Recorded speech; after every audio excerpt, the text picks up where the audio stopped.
بسم الله الرحمن الرحيم. الحمد لله رب العالمين، والصلاة والسلام على أشرف الأنبياء والمرسلين وعلى آله وصحبه أجمعين، أما بعد. محترم بزرگوں اور دوستو، آج کا بیان تیسرے پارے کے نصف سے چوتھے پارے کے ثلث تک کی تلاوت پر مشتمل ہے. اس صورت میں جنگ بدر اور جنگ احد دونوں کا ذکر ہے. جنگ بدر میں مسلمانوں کی تعداد صرف 313 تھی، جن کے پاس قاعدے کے ہتھیار تک نہ تھے، جبکہ کفار کی تعداد ہزاروں میں تھی اور وہ پوری طرح مسلح یعنی تیار تھے. مسلمانوں کی مدد اللہ رب العزت نے فرشتوں سے فرمائی اور فتح نصیب ہوئی. یہ جنگ بہت سی آنے والی جنگوں کا پیش خیمہ ثابت ہوئی. چنانچہ جنگ بدر کا بدلہ لینے کے لیے مکہ کے مشرکین نے زبردست لشکر کے ساتھ مدینہ پر چڑھائی کی اور احد کے میدان میں مسلمانوں سے جنگ کی. اس جنگ میں فتح ہوتے ہوتے مسلمانوں کو شکست ہو گئی، کیونکہ فوج کے ایک حصے سے حضور صلی اللہ علیہ وسلم کی ہدایت پر عمل اور اس پر جمع رہنے سے بھول ہو گئی اور مال غنیمت جمع کرنے میں مصروف ہو گئے تھے. مسلمانوں کی اس کمزوری کی وجہ سے فتح شکست میں بدل گئی، یہاں تک کہ حضور صلی اللہ علیہ وسلم کے چہرے انور پر زخم آئے. منافقین نے بھی مسلمانوں سے فریب یعنی دھوکہ کیا اور فتنہ برپا کرنے کی کوشش کی. اللہ رب العزت نے مسلمانوں کی کمزوریوں کی نشاندہی کر کے اصلاح کے متعلق ہدایت دی. ارشاد باری ہے کہ کم فہم لوگ، کم سمجھدار لوگ قرآن سے من مانی مطلب نکالنے کی کوشش کرتے ہیں. ایسے لوگ عذاب الہی میں مبتلا ہوں گے. اللہ تبارک و تعالی ارشاد فرماتا ہے، غیر مذہب والوں کو اپنا راز نہ بتاؤ.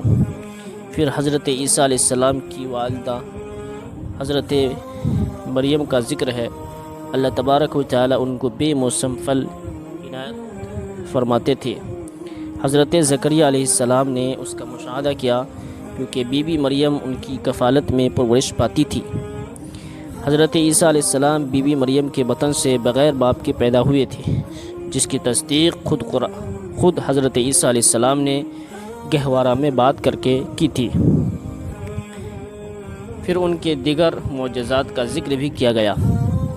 قرآن نے یہ بھی یقین دلایا کہ حضرت عیسیٰ علیہ السلام کو اللہ تبارک و تعالی نے آسمان پر زندہ اٹھا لیا.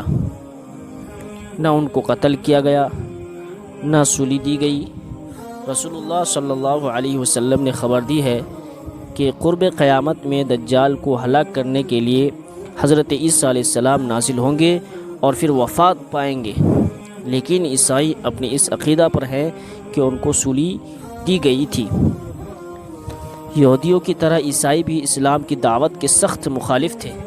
چنانچہ حضور صلی اللہ علیہ وسلم اور عیسائیوں کے درمیان مباہلہ یعنی ایک قسم کی شرط قرار پائی کہ دونوں فریق، دونوں جماعت اپنے اپنے اہل و عیال کو لے کر اکٹھا ہوں، ایک جگہ جمع ہوں اور اللہ تعالیٰ سے دعا کرے کہ اللہ رب العزت نے ہم میں جو فریق باطل ہو، غلط راستے پر ہو اور جھوٹ پر ہوں، اس پر اپنی لعنت فرما. لیکن عیسائی اس قول و قرار پر قائم نہیں رہے اور مباہلہ کرنے کی ہمت نہ کر سکے.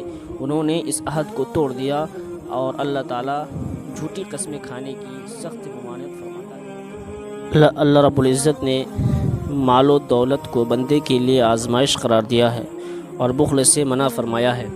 مال و اولاد نجات کا ذریعہ نہیں ہے. نجات تقوی اور پرہیزگاری سے حاصل ہوتی ہے. مومن قرآن پر ایمان رکھتا ہے اور عاجزی سے اللہ کے حضور میں دعائیں مانگتا ہے. وہ قرآن کا معاوضہ اور بدلہ نہیں لیتا. مومن کے نیک اعمال کا بدلہ اس کے رب کے پاس موجود ہے. تاکید فرمائی گئی ہے کہ اے ایمان والو، جب تمہارا کفار سے مقابلہ ہو تو میدان میں ثابت رہو اور اپنے مورچوں پر ڈٹے رہو. اس صورت میں اللہ رب العزت نے اپنے پیارے نبی صلی اللہ علیہ وسلم کی نرم خوئی اور خوش اخلاقی بیان فرمائی اور حضور صلی اللہ علیہ وسلم کی اس صفت کو اسلام کی دعوت کی کامیابی کا سبب بتایا ہے.